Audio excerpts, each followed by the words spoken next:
Bom, vamos juntos a partir de agora, trazendo informações, primeiro, sobre o ex-presidente Jair Bolsonaro, que começa a cumprir a pena pelos crimes, pelos quais ele foi condenado. O ex-presidente Jair Bolsonaro ficará onde está, pelo menos primeiramente, vai ficar ali na sala especial montada para ele na sede da Polícia Federal. A decisão saiu agora há pouco, ele começa a cumprir a pena em regime fechado. Eu tenho aqui algumas informações. O ministro Alexandre de Moraes decretou, portanto, o início do cumprimento da pena do ex-presidente. Ele foi condenado a 27 anos e 3 meses de prisão no caso da trama golpista. E segundo a decisão de Moraes, o ex-presidente deverá permanecer na superintendência da PF em Brasília, onde já cumpre a preventiva, está preso preventivamente desde o último sábado. E agora, para o cumprimento de pena, determino o início do cumprimento da pena de Jair Messias Bolsonaro em regime inicial fechado, da pena privativa de liberdade de 27 anos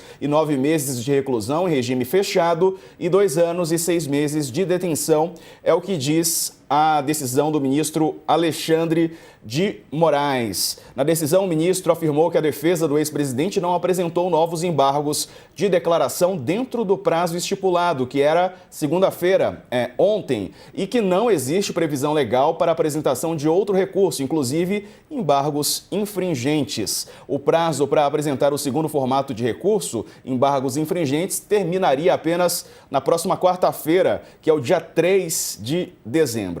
Prisões decretadas hoje. O ministro decretou também a prisão do ex-ministro da Justiça, Anderson Torres. Ele vai cumprir a sentença de 24 anos de prisão na Penitenciária Federal da Papuda. O almirante e ex-comandante da Marinha, Almir Garnier, também condenado a 24 anos de prisão, deverá cumprir a sentença na Estação Rádio da Marinha, em Brasília. Os generais e ex-ministros Augusto Heleno, ex-ministro do Gabinete de Segurança Institucional, e Paulo Sérgio Nogueira, ex-ministro da Defesa, deverão cumprir suas penas no Comando Militar do Planalto. Os dois foram levados para o local no começo da tarde de hoje. Já o general Walter Braga Neto, ex-ministro da Casa Civil, vai cumprir a sentença de 26 anos na 1ª Divisão do Exército, na Vila Militar, que fica no Rio de Janeiro, onde ele já está preso desde dezembro de 2024.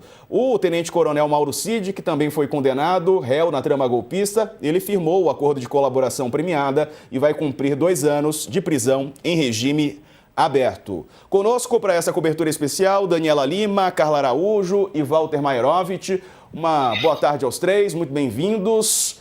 Carla, a movimentação começou cedo aí em Brasília, Prisões no começo da tarde. É isso, Diego. Boa tarde para você, boa tarde para Dani, boa tarde para o professor e a todos que estão nos assistindo. Hoje, agora no início da tarde, o general Augusto Heleno e o general Paulo Sérgio Nogueira, eles foram comunicados da decisão do ministro Alexandre de Moraes, de decretar aí o mandado de prisão deles, e eles foram com militares até o comando, foram levados por militares até o Comando Militar do Planalto, uma área aqui próxima ao Palácio do Planalto.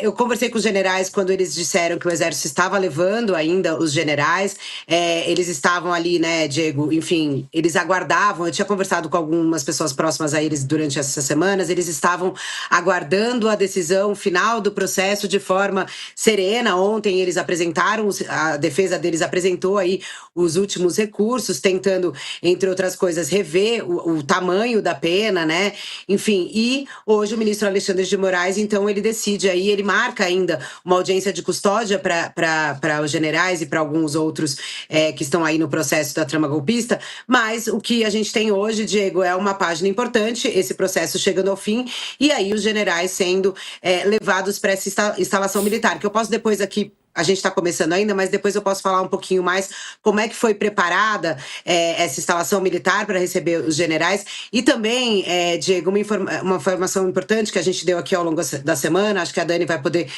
contribuir aí com informações também. A gente deu aqui recentemente que o comandante do Exército, o general Tomás Paiva, o ministro da Defesa, José Múcio, e o ministro Alexandre de Moraes, eles conversaram acerca dessa iminente prisão nos últimos dias. O ministro Alexandre de Moraes, inclusive, foi residência do comandante. E nessa conversa, entre outras coisas, o comandante pediu que eles fossem tratados com respeito ali, justamente sem nenhuma espetacularização. Como a Dani trouxe hoje, o comportamento da PF na prisão do Bolsonaro, Diego, foi citado pelos militares como um exemplo de que não era para fazer alarde, não era para ter fotos, não era para ter essa exposição. Por isso ficou a cargo, inclusive, o principal, né, que levou ali os generais foram militares e não policiais federais, segundo me disse o Exército. Então, agora a gente tem que ver, o general Heleno, eles dizem que deve tentar algo relacionado à prisão domiciliar, alegando problemas de saúde, mas isso é um próximo passo. E o general Paulo Sérgio, a gente também ainda aguarda, no caso, a manifestação das defesas dos dois sobre essa decisão hoje, agora há pouco, do ministro Alexandre de Moraes.